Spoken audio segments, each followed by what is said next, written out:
Thank you, everybody. Appreciate it. It's always a pleasure to put this together, and it's always kind of a good opportunity to stop and really focus on closing out a year. So for those of you that don't know Montana Land Source, we're the ultimate source for the Montana land market.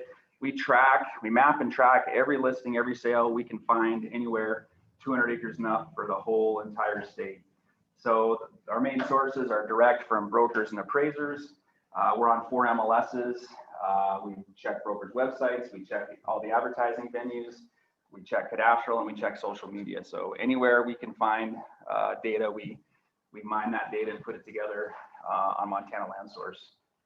We have free and market expert subscriptions. Our free subscription basically entitles you to the Montana Land Report, which we put out every Wednesday, and it summarizes all the activity for the past week. So all the new listings, all the new sales, all the new pendings, as well as just general news and events on Montana Land Source. We've got an events page, we've got a calendar. So anything relevant to land news in Montana, auctions, big land transactions, that kind of stuff. Our market expert is our paid subscription base. That's how we make our money. People pay to get full access to all of our all the information. Okay, so 2020 was a pretty dynamic year. Some of the highlights in brief, transactions were up, land values were up, numbers of expired and withdrawn properties were down.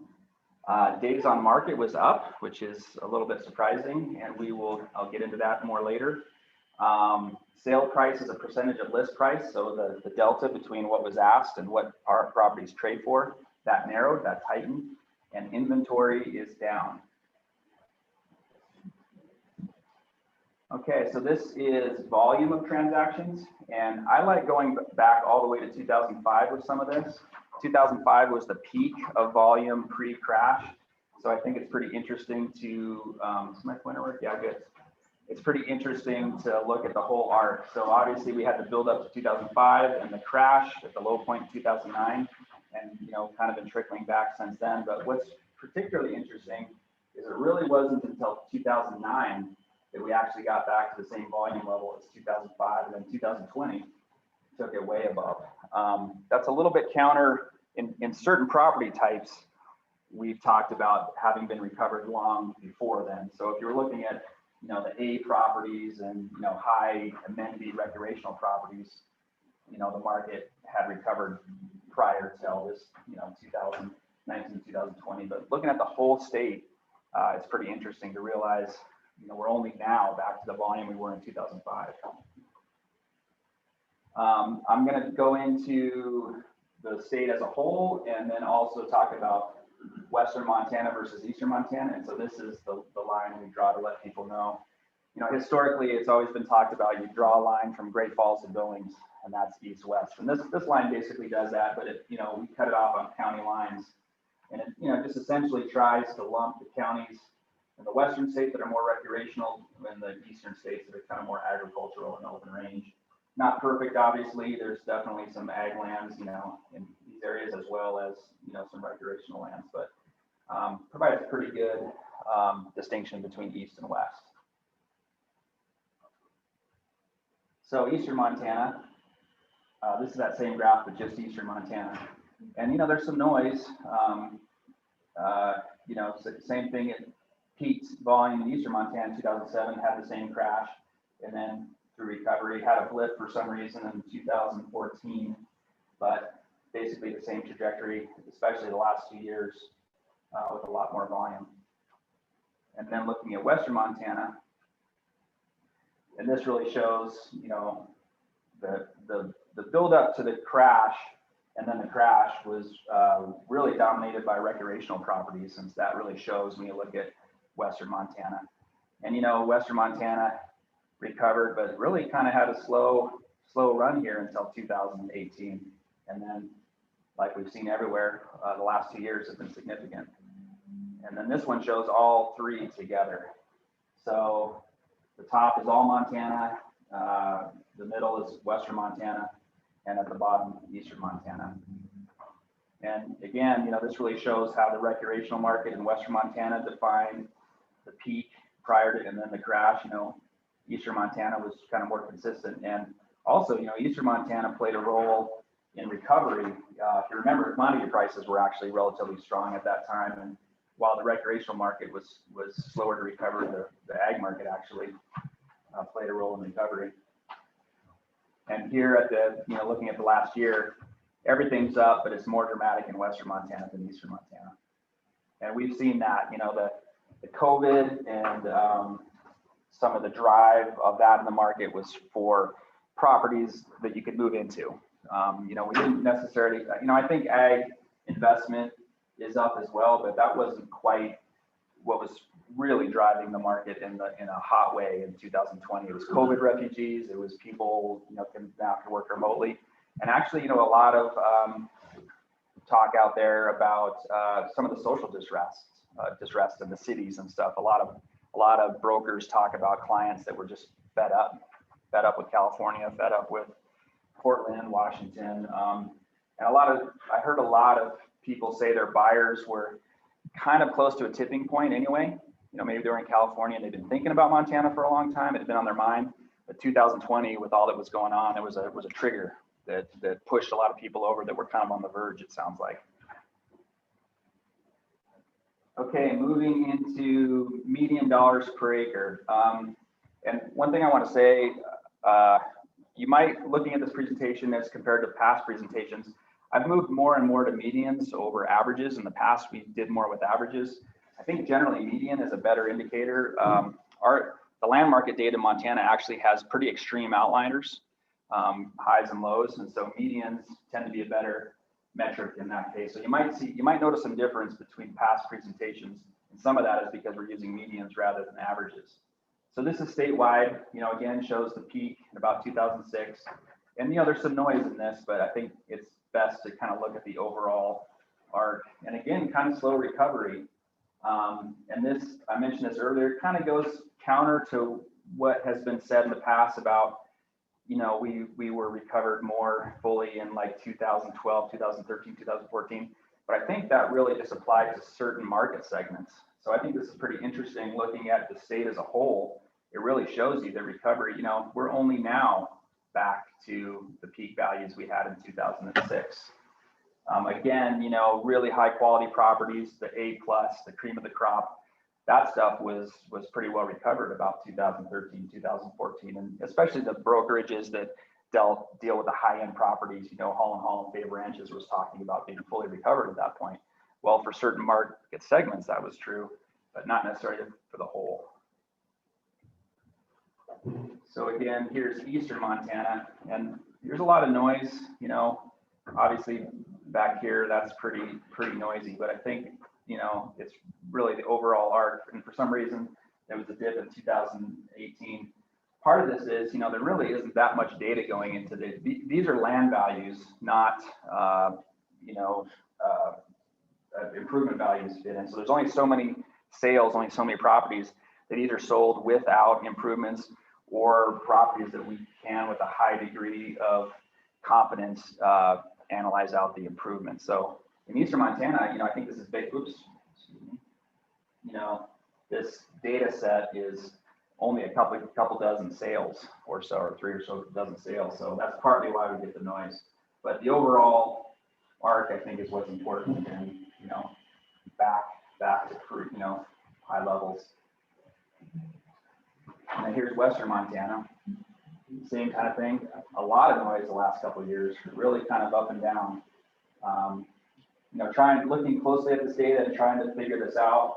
One thing that's really interesting, there's actually a lot of low value sales out there. I was looking at these dips, and some of this was, range country in Carbon County, small tracts that have primitive access and sell for $300 an acre, $400 an acre. It's surprising, how many properties there are out there. And, again, I think this, looking at the statewide data, is kind of interesting that way. It kind of takes much of the information that is out there, of course, is marketing information, and it sometimes tends to overemphasize the home runs, the high value properties to sell versus what happens across the board. And yeah, what's the smallest tract that you put up there? 200 acres. This is all. Yep. This is all, it says right here, this is all 200 acres and larger. Yep. Yep, yep. So large acreage. And this is them all put together. So Western Montana is on top because it's the higher values. Statewide is the middle, and Eastern Montana down low. So it just kind of shows you how they all interact. But the message for the last year, of course, is up in all areas of the state. Okay. So this is looking at 2020 versus 2019. So in 2020, there was almost 1,100 acres total on the market at any one time through the whole year. Of that, and here it's by percentages. So of that, 25% sold, 20% was expired or withdrawn, and 55% carried over. I always think it's important for people to realize, so even 2020, this pretty hot year, 75% of properties on the market didn't trade. Only 25% did. And this doesn't look like much of a distinction, but prior to 2020, 2019, and going back at least a couple of years when we started tracking this, up until 2020, more properties expired than sold every year. It was pretty tight in 2019. The first time in 2020, more properties sold than expired. And I always feel like this is particularly valuable information for sellers who think that everything sells at full ask price. So I still marvel, like I just said, that even in 2020, 75% of properties didn't trade, only 25% did. Any questions? That's interesting. Yeah. I almost would like that graph. I mean, for you to like have a copy of that, that would be good. I mean, if we could take that off your website or somewhere and give it to you know, sellers. Yes, that is really, because they think everything is selling. Yeah, I always, yeah. I always joke about this, and we haven't followed through with it yet, but I always imagine making a printable PDF and calling it something flippant like why you think your property is worth more than it is, or something that brokers could take to the kitchen table, slide across the table as a moderating force. Because I mean, we just hear it over and over and over again, seller expectations. And I think it's just been an issue in the Montana market for decades. So Andy, have you tracked this question, properties that have sold compared to what they asked for in this? I mean, yeah, and we'll get to that data. Yep. Okay, here we go. We're jumping right into it. So this is the percent of sales that had a change in listing price, right? And going back 3 years. So in 2018, 39% of the properties that sold had a price change before selling. But you can see how this tightens. It goes from 39%, and then in 2019 down to 30, and only 29%. Is that right? Yeah, I guess 2019, 2020 weren't that different, but did drop down quite a bit from 2018. So less properties having a price change, more properties trading at full asking price is what this is saying. And we're going to dive even deeper into this. So the average percent of that price change. So in 2018, of the properties that had a price change, the average change was 35% in 2018, down to 31% in 2019, only 18% in 2020. So again, just showing less need for price changes, more properties changing, and this graphs that out. It just shows you the drop in that. And then we've got one more. So this is sale price as percentage of original list price. Now, an original list price is original list price from that broker. If the property switched brokers, it's a new listing. So this doesn't capture the properties that have been listed 5 times, 5 different brokers. This is just the most current listing. But again, you know, back in 2018, the percentage of the list price that it would sell for was 81%, then tightening to 84% in 2019, 88% in 2020. So only a 12% difference between what prices were listed for on average and what they sold for. So again, seeing quite a tightening in the market and as far as demand and the need to lower their prices. Okay, now we're kind of getting into inventory issues. In 2019, there were 460 new listings put on the market. In 2020, it was down 16%. Basically, you know, some of the same factors that led to increase in demand in 2020 led for people not to list their properties. I think some people that might have otherwise listed said, you know, I'm not going to give up my Montana sanctuary if it was a, you know, social distancing issue, that kind of thing. And also just uncertainty in the market, election year, you know, all these kind of things. Less people put their property on the market. So this is very interesting. Days on market actually is more in 2020, which is confusing at first. But I think what is happening here is properties that had been on the market for a long time finally traded in 2020. So there were properties with long days on the market that actually traded. And, you know, we're used to thinking about days on market being an indication of a hot market. The shorter the days on market, the hotter the market. But, you know, there are properties on the market that have been on the market for 10 plus years. Go ahead.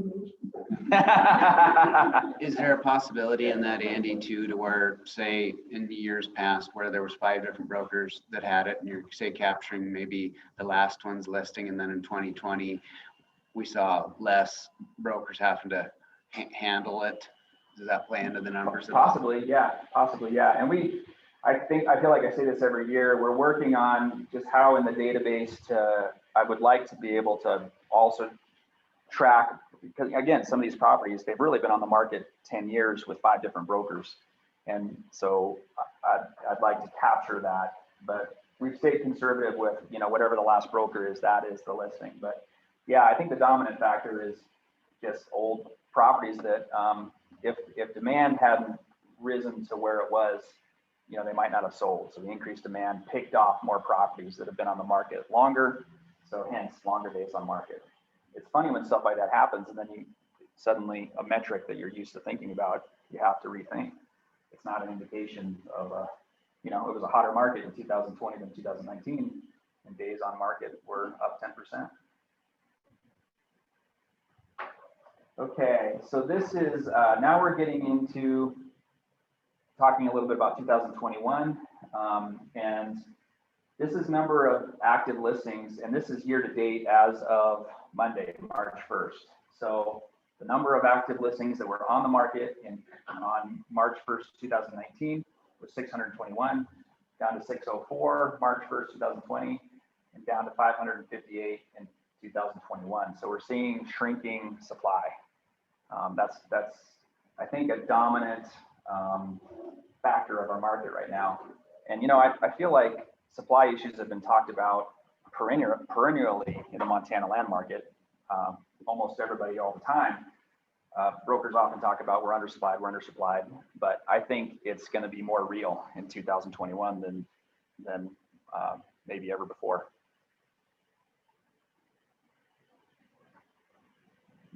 So this is interesting. Number of sales years to date. At this point last year, 2020, we had 27 sales. This point so far in 21, 60 sales. So less inventory and available and more sales happening. So adds up to even less inventory. The sale is what, sold? Yeah, we've got 60 closings. Now, when was the offer made? When did that start? I don't have that here. It varies. I mean, the average, I don't think I have that in this presentation. You know, I think average contract periods are 3 months in the farm and ranch. Again, though, you see these outliers. You know, you see pendings that maybe it's a complicated deal and it's staged, and then there's a 2-year. You know, or, you know, we've got pending sales on Montana Land Source, you know, that have been there for years. And I call up the broker and say, really, is this thing still pending? Yeah, we're still, So we see all kinds of weirdness. But yeah, that would be something interesting to look at if there's been change in that. I would suspect possibly it has shortened. And part of it, again, part of what was driving the market, people wanted a place to be. People wanted a place to move in. So there was a motivation to, and I don't really share any data on this in this presentation, but that was a big shift in 2020. Prior to 2020, the market didn't really support, there was a heavy discount for over-improved properties. A lot of over-improved properties. The market's pretty hard on improvements. A lot of buyers even prefer unimproved or minimally improved. That kind of defined the market. 2020 turned that on its head. There were people that were move-in ready because they were wanting to move in. So brokers have used the phrase anything with a roof on it. And that flat was not the case, I would say, before 2020. And it'll be interesting moving forward in 2021. I would expect that the refugee phenomenon will diminish. Yeah, we'll have to see how things play out as far as improvements. Again, the market's typically pretty hard on improvements. And if you're over improved, you're going to see pennies on the dollar for that cost basis in improvements. And I think there's one other thing comes into that, and that's one of the most extreme percentage figures you had up there. But I think part of it just happens to be the fact that we had all of, like you say, all the refugees looking, but then we had a really nice November and December. It's true. Some of these, I think, like we don't, a lot of times we don't show properties for months at a time. We've been able to show properties. Oh, yeah, that's a good point. I don't know. Yeah, this has been happening for a long time, but it used to be a lot more sold in the summer than the winter. And that's not just, I don't think that's just rural real estate. I mean, construction, things used to be different. Bozeman, you didn't pound nails in the winter in the 70s. Construction guys were ski bums during the year and work seasonally. Now, year-round construction, year-round real estate. But nonetheless, even with that change, we still see a decrease in volume over the winter months, that kind of thing. So far this year, that's not the case. It's been extremely busy. And that's a good point. Weather has been favorable. I think also the technology today, I see an increasing number of properties that are purchased sight unseen pending an inspection. Yeah. And the photos and the videos that people can take nowadays. Yeah. You can show a property in December and it looks like June.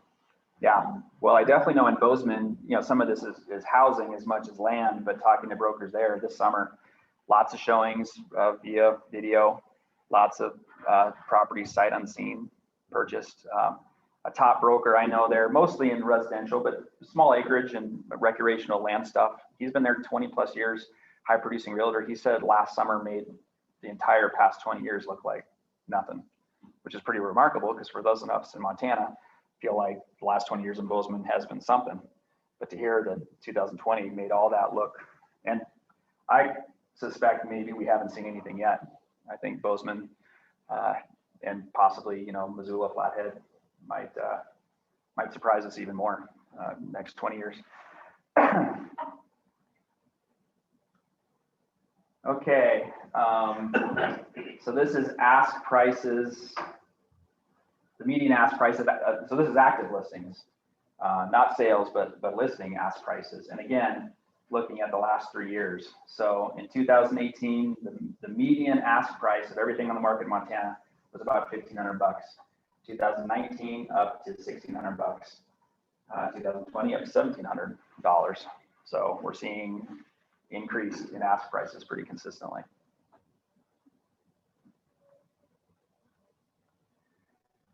So kind of the recap of it all, trends going into 2021. Supply is on the down, prices are up. Seller expectations, I think, are going to be up. And of course, demand is kind of a question mark, but I think 2021 is likely to be defined by supply issues and seller expectation issues. One thing we've seen consistently in the Montana land market, the seller expectations tend to tend to lag and then tend to be slow to change. You know, it was kind of remarkable into the crash, and many of you guys will remember this. You know, we were fully crashed, and many sellers didn't feel the need to adjust their asking prices. It took a couple of years of going through the crash for people. I used to say, who did not get this memo? But sellers did not get the memo. And I think sellers operate that way. It takes a while. So, you know, the reputation of 2020 and going into 2021 is likely to have an impact on sellers' expectations, and they're likely to hold on to those expectations kind of no matter what happens, at least for a while. So I think 2021 is going to be defined by lack of supply and high seller expectations. You know, that lack of supply will likely increase demand and prices, but not necessarily across all property types. And I say here, we've seen this before. You know, the lack of supply does drive some demand, but the pricing increase also cuts certain people out of the market, or you know, lessens their interest in high priced properties. You know, back pre-crash, we saw this phenomenon. I was in Bozeman at the time, and you know, there was definitely a ring around Bozeman, you could say, maybe an hour from Bozeman, right? It was the Bozeman zone. But as those prices just got extreme, we saw the Bozeman zone, you know, people were kind of priced, and that price kind of trickles out. And you know, one example that comes to my mind is White Sulphur Springs. You know, I was working with some buyers at that time, and you know, White Sulphur Springs would have been way out of the zone a couple years before, but the way the prices were trickling out, now that was suddenly, and people were saying, yeah, that's not too far to drive, that kind of thing.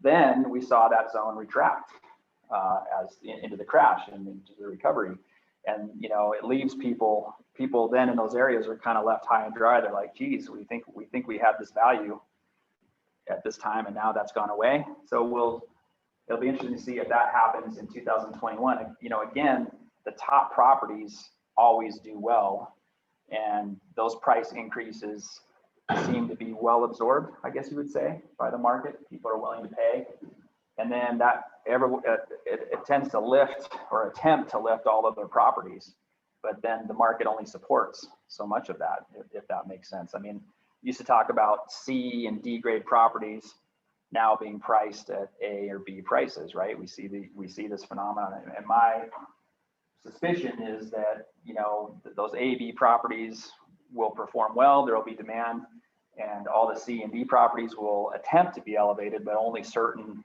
of them will trade. So it creates a distinction in the market, I guess I would say.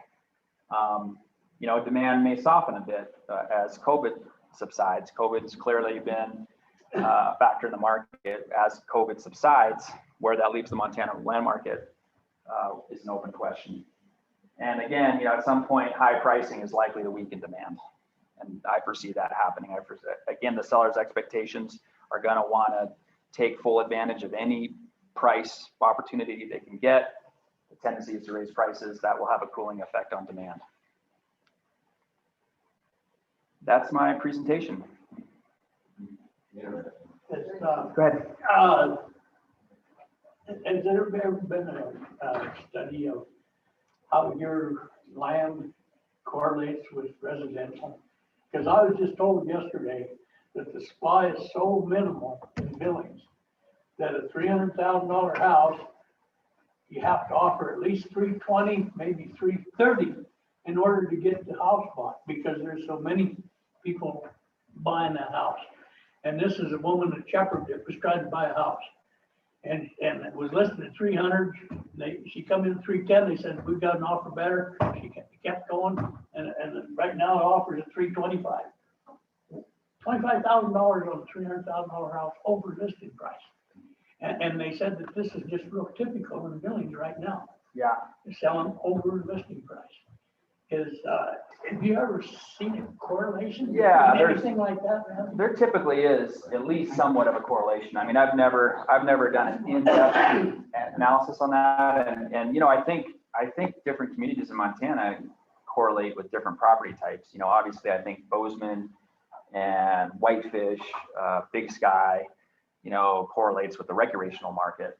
more tightly, and perhaps Billings with the ag market and that kind of, but typically we see at least some parallel. Yeah, and over time, as we get more sophisticated with our stats, I would like to do more of that, and not only housing, but commodities, stock market, money supply, I think would be an interesting one. We have so many cash buyers. I suspect money supply impacts our market. So that's always been a dream with our data as we get more sophisticated to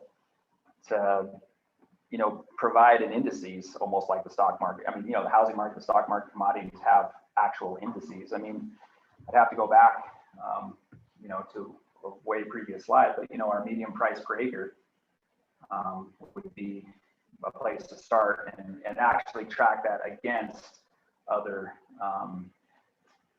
indicators. I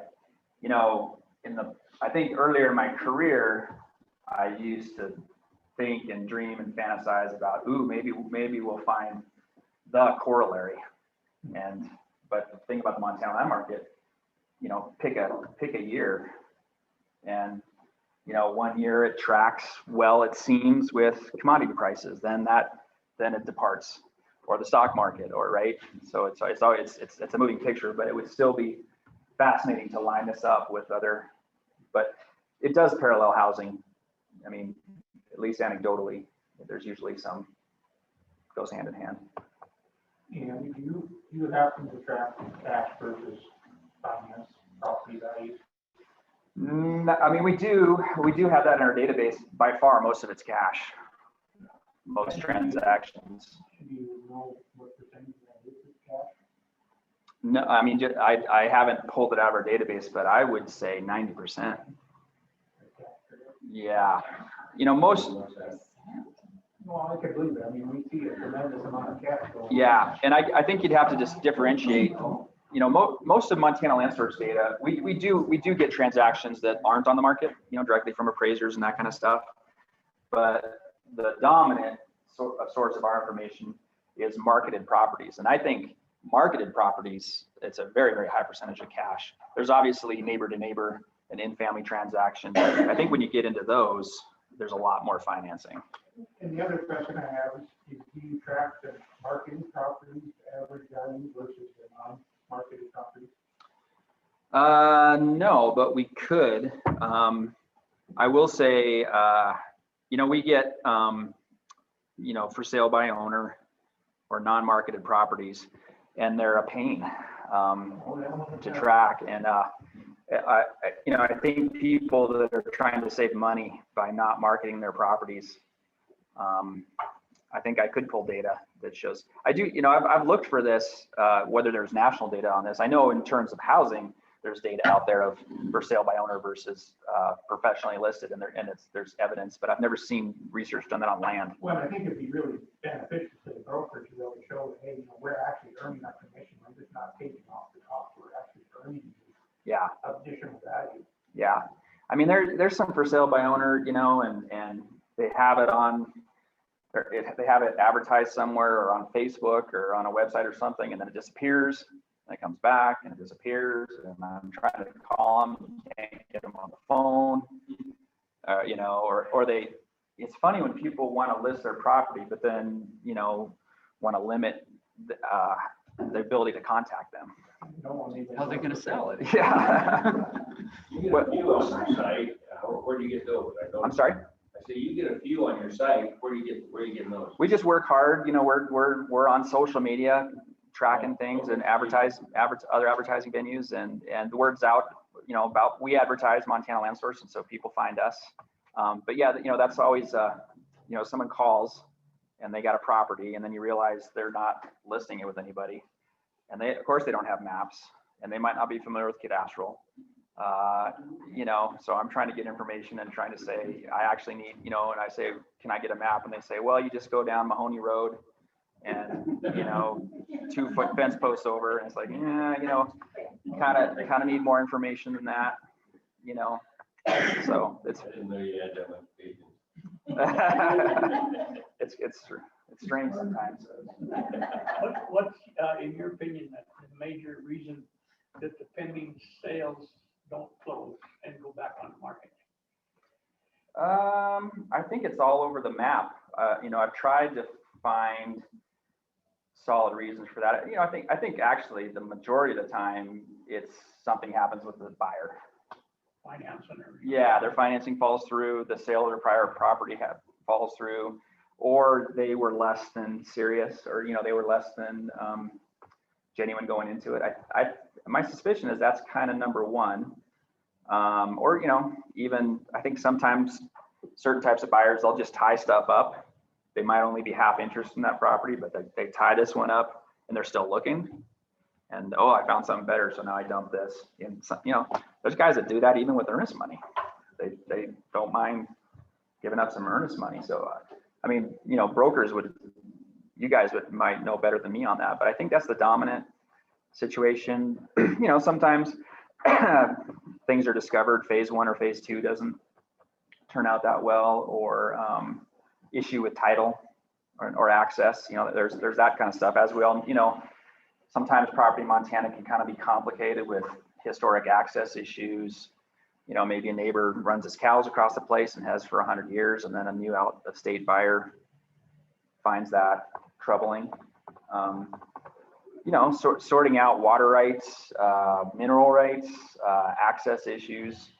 And as you guys know, as brokers, you know, you guys aren't legal experts on all that stuff. You just kind of represent the property as it is. I think that spooks some people. Any other? It's your inspection period of time, just what you're talking about. Most of those fall through by inspection periods. They go through and find out it isn't true what was represented. Yeah. And so, boom, it's gone. It explodes right in the face. You know, this is kind of a separate topic, but something I didn't talk about.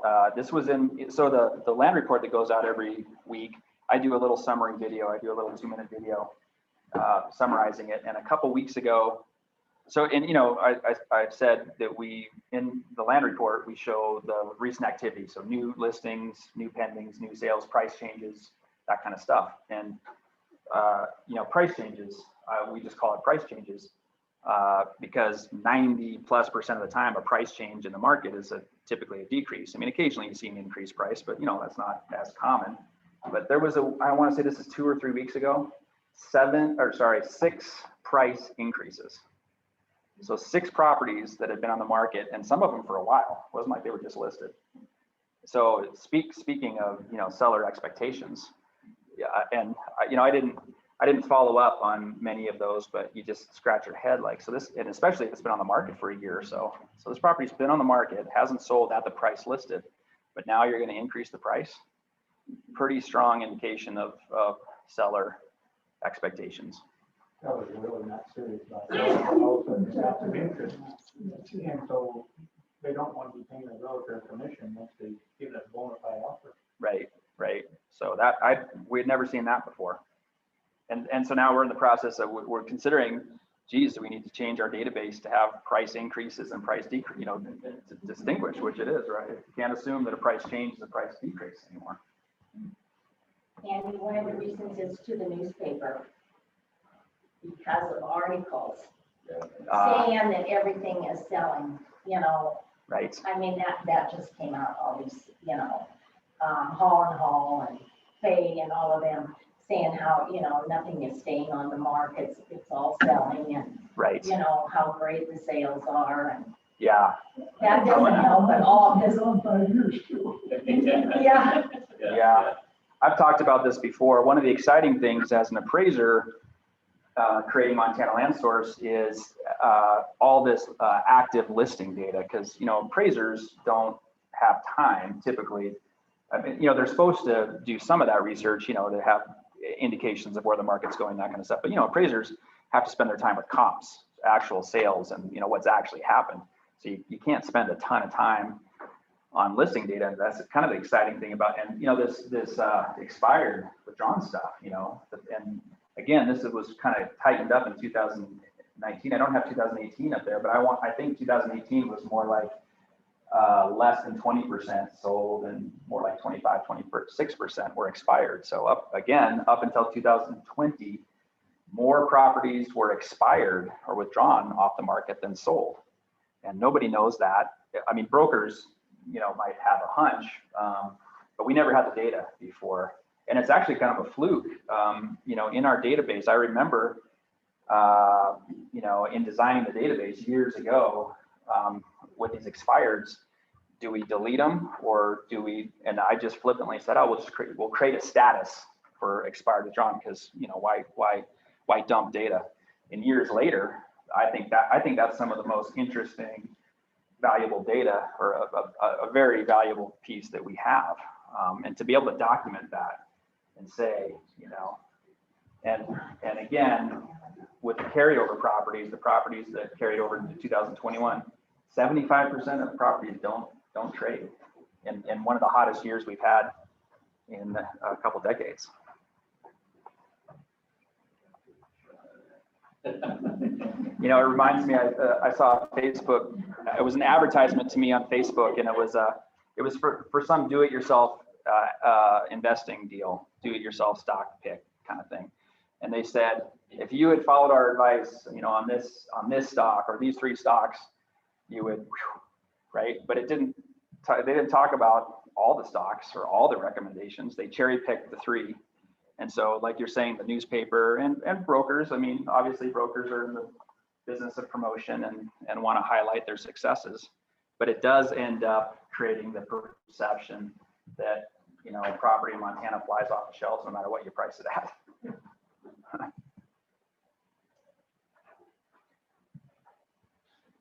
Question. On your per acre pricing that you have, do you have a chart that shows irrigated ground too to mix in with that? We don't. We, you know, that's something we really want to get into. The problem is the volume's too high for us. So tracking all properties in Montana to analyze each property by, we hope to hire up this year and do more of that, because for sure people are really interested in that. Obviously irrigated, range, dry crop, breaking that out. We don't have the bandwidth now to analyze properties to that extent, unfortunately. You know, the eastern and western Montana split is, you know, kind of the best we do so far as kind of that grabbing more recreational versus more agricultural, but that's pretty broad. Yeah. Just to support your idea on this number of why the sales are taking longer for 2020. I did an appraisal, and in this area I did an appraisal on. I found 5 comps that had sold within 6 or 7 months. Okay, it was really a good indicator of what my property was worth, because I had all of these really recent comps. And I went back and looked at your data, and a lot of them have been on the market for 4 years, 3 years, 2 years. And just to support that, all of a sudden, from April till July, 7 of those properties sold. Yeah. In that market area that I was doing. Well, one thing I'm interested in too, over time doing with this expired withdrawn data. So if a property doesn't sell at a certain price, that's an indication, you know, that there's clearly a ceiling. So could we come up with data from this analysis from this data of what property isn't worth? You know, sales, right? You know, sales, okay, we've had some sales, so that says, you know, a property of this type is supported by this value, but could the expireds be used in that same sense? Or expireds, or you know, maybe it's still active, but it's been on the market. You know, if something's been on the market for 5 years at a set price, clearly that's above market value. So could we create some actual data? You know, I'm facetiously calling it, well, what property is not worth? Hey, Andy, Coulter's got a point here. He'd like some more data. He wants to see more coefficients of correlation, please. Gold, M2 money supply bonds, Fed funds, rates, the Dow Jones Industrial Average, CPI, etc. Wants to see a regression analysis of such. Tell him to give me an intern. Give me an intern and we'll talk. Yeah, you know, exciting thing about Montana Land Source is we've got good data and we've got a good system for continuing to collect data. So we're excited about doing more with it. In some ways, we're not fully leveraging the data we have. It's just a labor issue at this point, but we're excited to do more. It's fun. It's fun playing with the data. Thank you. Thank you, everybody. Appreciate it.